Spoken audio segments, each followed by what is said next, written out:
After its second installment relocated to the dangerous jungles of Africa, Ubisoft's Far Cry franchise has returned to a familiar tropical island paradise.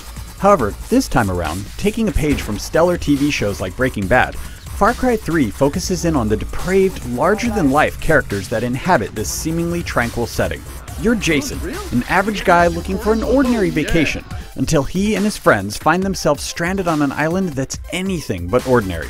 Part hardcore shooter, part open-world adventure, and part psychological thriller, the producers at Ubisoft Montreal are promising to take intense combat and mix it with exploration the likes of which the series hasn't seen.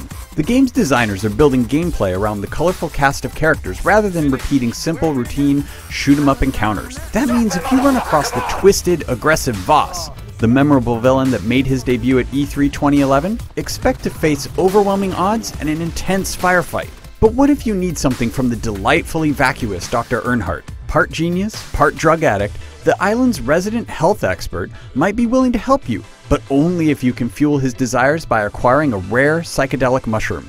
It's here that Far Cry 3 stands apart from its predecessors. What would seem to be a simple fetch quest turns into anything but simple or typical. After diving into the ocean to find an underwater tunnel, you find yourself in a cave filled with intoxicating spores that proceed to warp reality around you. Stumbling through a colorful, ever-changing landscape, you finally make your way to your goal. No guns, no combat, no guards protecting something seemingly trivial. Far Cry 3 wants to be different, and it wants its bizarre cast to demonstrate that difference. Ubisoft pledges it's learning from some of the mistakes of Far Cry 2 as well. The last installment of the franchise was ambitious in scope, but faltered in providing players enough to do in the vast African jungle. It forced players into trekking across vast expanses, even though it technically had a fast travel system. Expect these things to change, as the game's director and designers swore they were focused on letting players do what they wanted and how they wanted. The jungle will have plenty to do. XP and currency systems will play heavily into giving players reason and reward to venture off the beaten path. Similarly,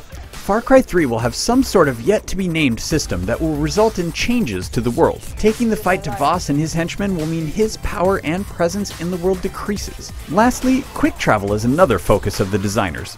If you want to move around the island quickly, you can. If you want to get in a Jeep and drive around, you can do that too. There is plenty we don't know about Far Cry 3, and we haven't been able to get our hands on the game just yet. Still, the game is shaping up to be another bold entry for the franchise, and an example of a first-person shooter that's trying to do things a little differently. Keep tuning into IGN.com for more on Far Cry 3 as it approaches its September 4th, 2012 release date.